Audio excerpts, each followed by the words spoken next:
എല്ലാവർക്കും നമ്മുടെ പുതിയ വീഡിയോയിലേക്ക് സ്വാഗതം. നമ്മളിൻ്റെ വീഡിയോ കേരള PSCയുമായിട്ട് ബന്ധപ്പെട്ട് വന്നിട്ടുള്ള ലേറ്റസ്റ്റ് 3 അറിയിപ്പുകളാണ്.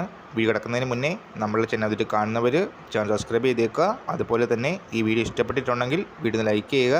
അതുപോലെ വീഡിയോ മാക്സിമം ഷെയറും കൂടെ ചെയ്തേക്കുക. PSCയുമായിട്ട് ബന്ധപ്പെട്ട് ലേറ്റസ്റ്റായിട്ട് വന്നിട്ടുള്ള ആദ്യ അറിയിപ്പ് തദ്ദേശ സ്വയംഭരണ സ്ഥാപനങ്ങളിലേക്കുള്ള ഇലക്ഷൻ 2025 ഡിസംബർ മാസം 9, 11 ഡേറ്റുകളിൽ വോട്ടെണ്ണൽ ഡിസംബർ 13 നടക്കുന്ന സാഹചര്യത്തിൽ കേരള PSC 2025 ഡിസംബർ 8 തീയതി മുതൽ 12 തീയതി വരെ നടത്തുവാൻ നിശ്ചയിച്ചിരുന്ന പരീക്ഷകൾ ഫെബ്രുവരി 2026 മാസത്തേക്ക് മാറ്റിവച്ചിരിക്കുന്നു. അതുപോലെ തന്നെ ഡേറ്റുകൾ പിന്നീട് അറിയിക്കുന്നതാണെന്നും ഈ ഒരു അറിയിപ്പിൽ പറയുന്നുണ്ട്.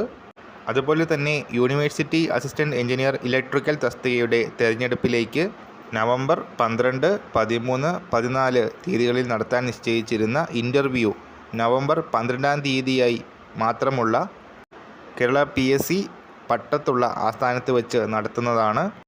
അതുപോലെ തന്നെ എല്ലാവരും ശ്രദ്ധിക്കേണ്ട ഒരു അറിയിപ്പാണ് മറ്റൊന്ന്. കേരള PSC വിജ്ഞാപനം ചെയ്യുന്ന വിവിധ തസ്തികകളിലേക്ക് വിജ്ഞാപന പ്രകാരമുള്ള യോഗ്യതകൾക്ക് പുറമെ സാമാന്യ യോഗ്യതയുള്ള ഉദ്യോഗാർത്ഥികൾക്ക് തത്തുല്യ അല്ലെങ്കിൽ ഉയർന്ന യോഗ്യത അവകാശപ്പെട്ട് അപേക്ഷിക്കുവാനുള്ള അവസരം ദുരുപയോഗം ചെയ്ത് പ്രസ്തുത തസ്തികയ്ക്ക് അപേക്ഷിക്കാൻ അയോഗ്യരായവരും സമാന യോഗ്യതകൾ നേടിയിട്ടില്ലാത്തവരുമായ ഉദ്യോഗാർത്ഥികൾ അപേക്ഷ നൽകുന്നതായും കൺഫർമേഷൻ നൽകുന്നതായും കാണപ്പെട്ടു വരുന്നു.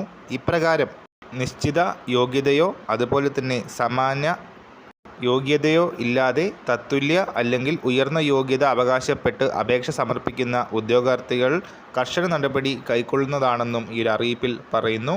ഈ വർഷം നമ്മൾ ഇന്നത്തെ വീഡിയോ പുതിയൊരു വീഡിയോയുമായിട്ട് ഉടനെ കാണാം.